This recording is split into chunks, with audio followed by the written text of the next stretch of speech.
This could well be the most important video I ever put on this channel.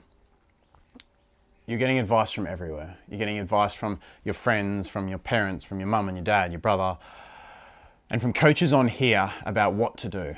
And a lot of it's contradicting each other. Everyone seems like an expert. So how do you know good advice and how do you know bad advice?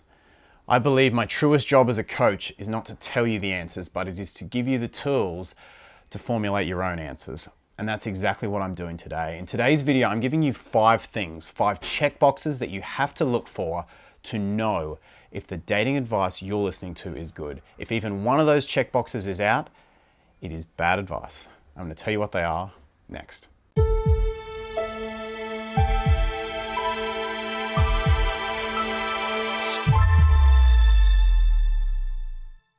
Okay.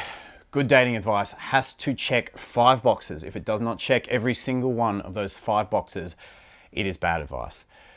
The first one is probably going to surprise you. Dating advice that you receive has to be based on a love and respect for men. I want you to think about coaches for men who teach men how to manipulate women, who teach men tricks to get them into bed, who teach men tricks to get them to like you, games to play with you, to get your attention. How do you feel about men who use those games? And how do you feel about coaches who teach men to use those games? Now, if you're like me, you want someone who loves and respects you in your life. We all want someone who loves and respects us, and that starts with loving and respecting the other gender as people. If you've got a dating coach for men who is teaching disrespect and games because he's not respecting women, then he's going to give bad advice. And even if you meet that guy who's well trained, you're going to find a partner who doesn't love and respect women. And the same applies for you. When you're receiving advice on your dating life, it has to come out of a love and respect for men. You know deep down if this applies to you. If the advice that you're hearing, if you get that icky feeling where you know that it doesn't respect men and it isn't based on a love of men, then that's bad advice.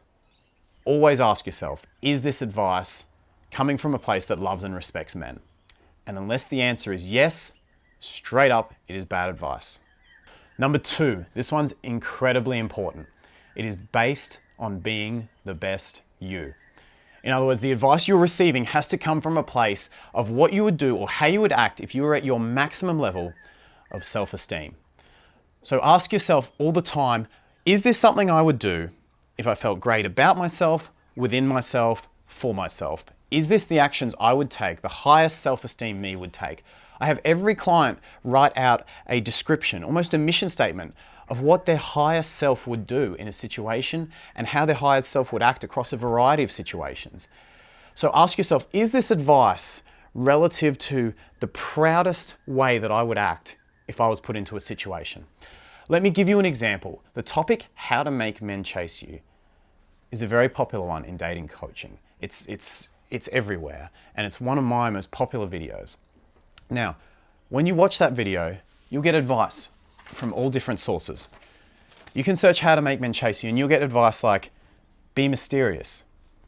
You'll get advice like, set up a scenario where your friend calls and you go back in the room and you try and run away. You get advice like, add an element of vulnerability to disarm your target. By the way, if you are seeing men as targets, if you are seeing men as victims to play with, if you are seeing men as enemies, you've already lost. The language you use to describe your experience will become your experience. You will date targets, victims, and enemies, and that is all you will find. And you will never have a happy dating life if you follow advice that uses this language. Don't answer all of his questions. Fuck with his mind by making him wonder whether or not you like him. Make him feel insecure. Ask yourself, is that advice coming from a place of high self-esteem? Is that something you would do if you were at your absolute highest self-esteem? Versus advice like this. Show up front, you're not into game playing. Build a high quality, exciting life men want to be a part of. Give him the green light while maintaining boundaries. I'm sure you can see how that advice contrasts to the first set of advice there I talked about. Always ask yourself, second point, is this something I would do? Is this advice coming from a place where I'm coming out of true self-esteem and actions I would be proud of? Number 3, this is the most important point in this entire video, guys. If there's one checkbox every piece of good dating advice must go through, it's this. Bad dating advice will advise you how to give men negative emotions directly. How to make him jealous, how to make him feel confused or scared, even how to make him miss you. These are all questions that are aimed to give men bad emotions directly. Now, the directly part is important because what these coaches who coach this do know is that this does work for a short period of time. Teaching men to feel bad emotions directly does work for a little bit. You see, men do need some of these emotions to stay attracted to you, and this is really important. I remember feeling fear of losing my previous girlfriend. I remember occasionally feeling confused. I certainly remember feeling jealous. But I didn't feel any of those things because she was trying to make me feel them. She never set out and said, I'm going to make Mark feel scared. I'm going to make Mark feel confused. I'm going to make Mark feel jealous. And if she did, she's coming from the wrong place and she would lose me because you can't keep that up. I only felt these emotions because they're an indirect follow-on from her being a fucking awesome person. Any dating advice that advises you directly to make men feel negative emotions is bad advice. Have a look at these. Let's take the topic of how to make a man miss you. Go hot and cold. It's a powerful tactic to instill weakness and confusion. Wanting to make a man feel a negative emotion directly. Orchestrate conflict. Play the victim. Sympathy will turn into love. Tell the guy that you're bored and use absence to create pain and conflict. Show interest in someone else. Do you see how these strategies are aimed to give men negative emotions directly versus advice like stop trying to make him miss you? Be the woman he would miss. That sort of advice is making men feel negative emotions indirectly only. Contrast Adam's advice here to Amy and Alex's. You can see that one is making men feel negative emotions on an indirect basis only as a side effect of you being awesome, and the other is trying to make men feel negative emotions directly. You will never get results in dating if your goal is to directly make men feel negative emotions. You will always think you have to keep up the games to keep him. You will stress yourself out and you will blow the guy off in whatever period of time, whatever short period of time after you run out of energy to play the games. The only successful way to have men feel these negative emotions to want to keep you is if you don't try and give them those emotions directly. And all good dating advice, guys, will only ever teach you to make men feel negative emotions indirectly. Number 4, good dating advice has to be understanding yet honest. So you want someone who understands where you're coming from and can empathize with your situation. They advise you based on what's best for you rather than what would be best for them in your situation.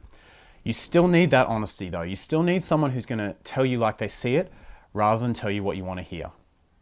And number 5, good dating advice should be helpful and empowering.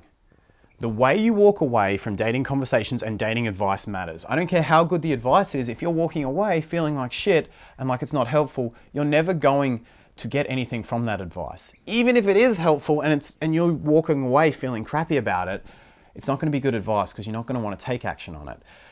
Good dating advice should always leave you walking away feeling empowered. Even if the advice isn't perfect, if you walk away feeling great and you have something to action on because the advice is helpful, that is a checkbox you must have for good dating advice. All right, so to summarize, all good dating advice, all of it, must check those 5 boxes. If it misses even one, you know it's bad advice. Number 1, it has to come from a place of loving and respecting men. If it does not, you become just like that guy who goes to a coach who doesn't love or respect women, who just teaches games to men about how to manipulate women. You become the same as that guy, and it makes dating worse for everyone. It is bad advice if it does not come from a place of loving and respecting men. Number 2, it comes from a place of high self-esteem. All good dating advice will always come from a place of you being the best you. You can sense this when you hear it. You will know if it's something you would do, if your proudest self, your best self would do. Number 3, good dating advice will never teach you to give men negative emotions directly. It will never teach you actions to give a man a negative emotion. It will teach you how to be a kick-ass person, and men will feel some of those negative emotions as a result, but it will never directly teach you how to give a man a negative emotion. Number 4, it's understanding yet honest. It knows where you're coming from, but it tells it like it is. And number 5, it's empowering and it's helpful. The way you walk away from dating advice matters, and it's also important that you find the advice useful and applicable to your life. If it's helpful and you walk away empowered, then it's great advice. Guys, if advice doesn't tick all 5 of those boxes, discount it. You now have the ability to see this. You know what you need to check. Go to all the channels I mentioned today. Go to Clayton's channel, Amy's channel, Alex's channel, Adam's channel, Carlos's channel. Subscribe to all of them and go and judge for yourself. You now have the power to do that, and you know good dating advice when you see it, and you know bad dating advice when you see it. Guys, thank you so much for watching. I really hope you enjoyed this video and got a lot out of it. Go forth with your power to judge advice, not just from coaches, but from your friends. Subscribe to the channel, hit the button, like button as well. Leave a comment, let me know your thoughts, and I shall see you very soon.